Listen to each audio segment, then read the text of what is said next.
Hello and welcome to Minecraft Bedrock Survival. You guys remember my village right here? Yeah, well, it's getting ripped down. It's going bye-bye. And yeah, we're just gonna start tearing this down. We're gonna get rid of it. We're gonna do some renovating to the base.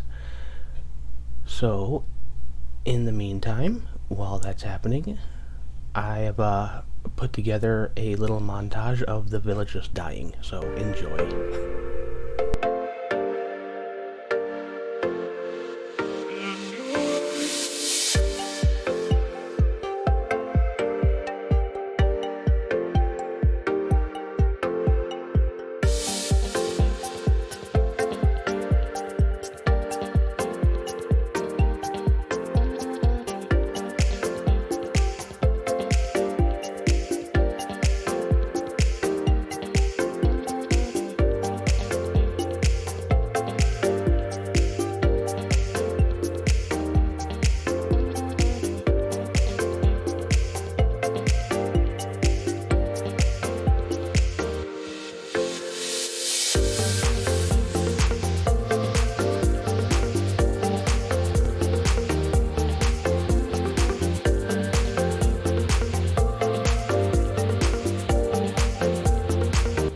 Alrighty, that was some hard work. Quite the hard work. Trust me, it was hard.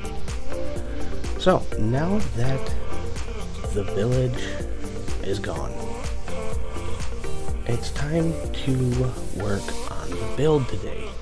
And the build I want to work on is a sugarcane farm. So we gotta rip up all this sugarcane. It has to go. We don't need it here anymore. And the build I'm going to be building is completely wasteless, so we'll always pick up every single bit of sugarcane there is. And what I like to do is I like to start off with the frame, basically how it's going to look before I put it in.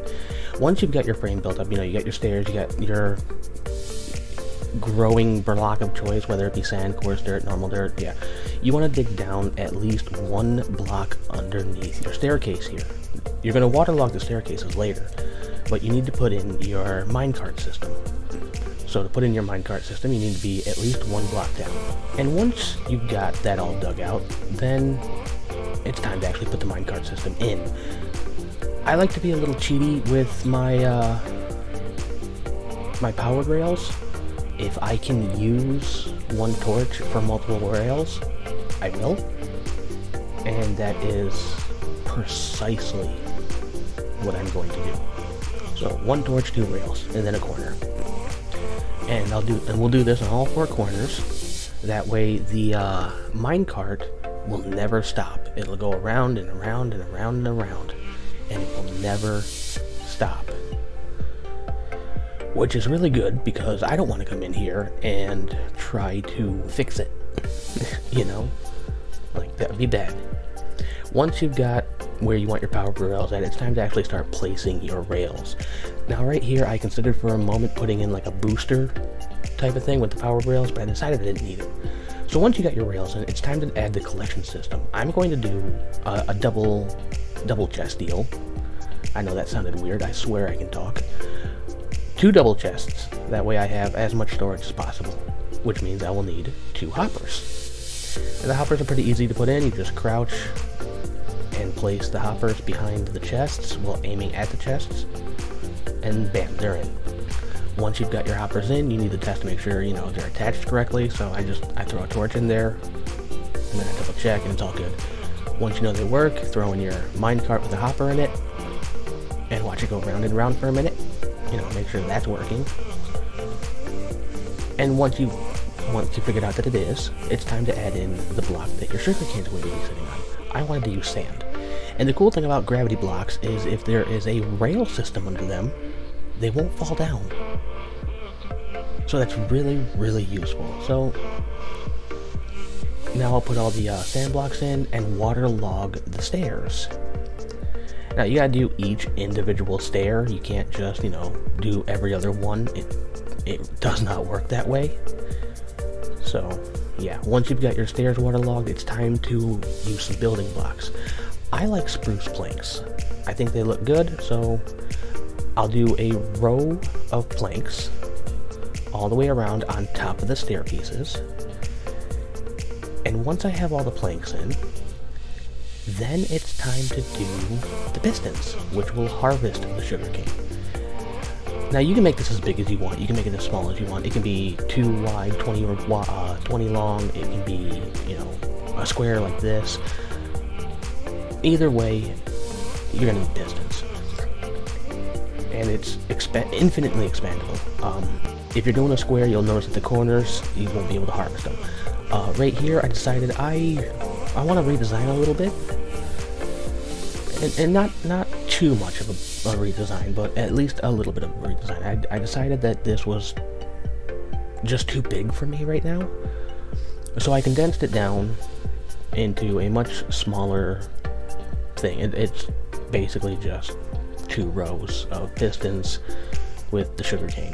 And once you get your pistons in, I like to put down the sugarcane that is going to be growing, because sugarcane takes a minute. It's pretty slow. So I want to get that at least started, because by the time I get all that in, by the time I get everything done, I'm hoping that at least it'll have time to grow so I can check it and show that this is working. So once you're back on top, you're behind the pistons, or on top of the pistons, or wherever you want to stand, you gotta put the observers in. Now I have trouble with the observers here. I don't know why I was trying to put them in the way I was. I do figure it out though.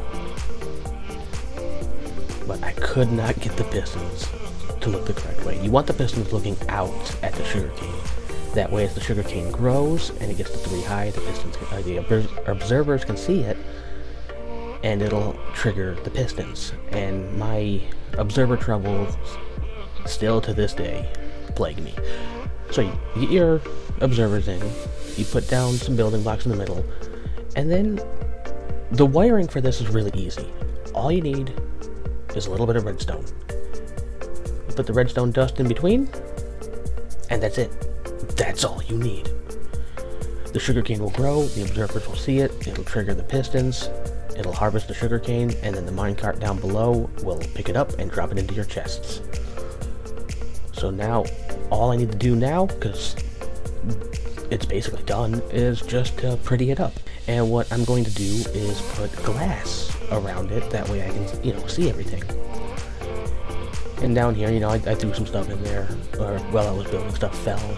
Yeah, it's working. So you get the glass put up, that way you can see your sugarcane growing. You put some lanterns on top, as you can kind of see. They're there. Yeah, right there. That way the sugarcane grows constantly. So yeah, this is it. That's all there is to the sugarcane farm. It's nice, it's easy, it's simple, and it's pretty cheap.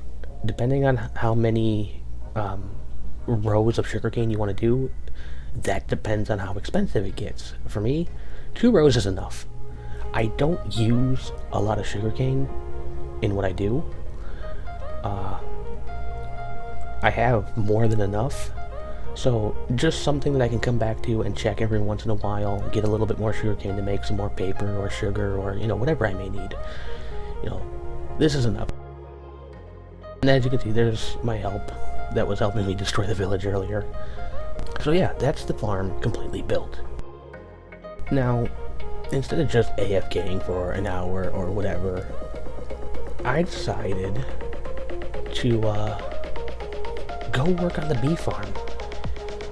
The farm that I had built that the villagers were trapped in. So, I decided to go over here to tear up the torches. That way, I had room for the flowers. And, get the bees put in here finally. Like, I had built this place originally for bees, and then I decided to rip down my village, and I trapped all the villagers in here. So, I'm gonna decorate this up real quick, and, put some flowers down, get the bees put in, and, kind of show you what I was thinking here. Because this will be really good for, honeycomb, and jars of honey, and all that stuff. You can make candles. It's really cool stuff.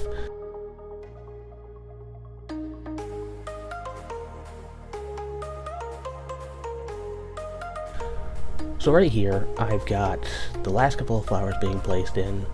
It is getting dark, but, you know, it's pretty well lit in here. I'm not worried about mob spawning. But Solitaire does have to worry about them. So, as soon as I get the bees placed, I do go lay in the bed. We are in Bedrock, it is hard difficulty. So now all I gotta do is breed the bees. And that's pretty easy. Give them a flower, and they breed. So we'll just do a quick little breeding session. And right here I was worried I only had one bee. No, I had two. Actually, there's three, but yeah. So we're gonna breed the bees up real quick. By the time I get done, and all while I'm doing this, I am harvesting the beehives.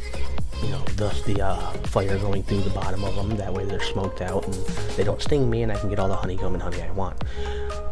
These bees are not paying attention to me. Bees, come over here. It's also really hard to figure out which ones I've already bred and which ones I haven't. They all look the same. And they're constantly moving around. So with some of them, they're just too young, so I decided to, like, bone meal them, if that makes sense. So, yeah, I got the bee farm mostly set up. By the time I get done breeding these bees, I should have enough honeycomb to make 2 more beehives for them, place them down in the last 2 slots that have a campfire in it, and then I'll just come in here periodically, breed a couple bees, and, you know, let them grow. Because all the holes that I dug out in the ground, I want to fill with beehives. That way I will never, you know, not need to wait on them to get honeycomb. I'll just have a ton of honeycomb or a ton of honey that I can use whenever I want. So yeah, that's all my bees. For now. I will have more. But we got our last honeycomb, so we'll just do this up real quick. Get our 2 beehives, which are really easy to make. All you need are a couple of planks and some honeycomb. But yeah, so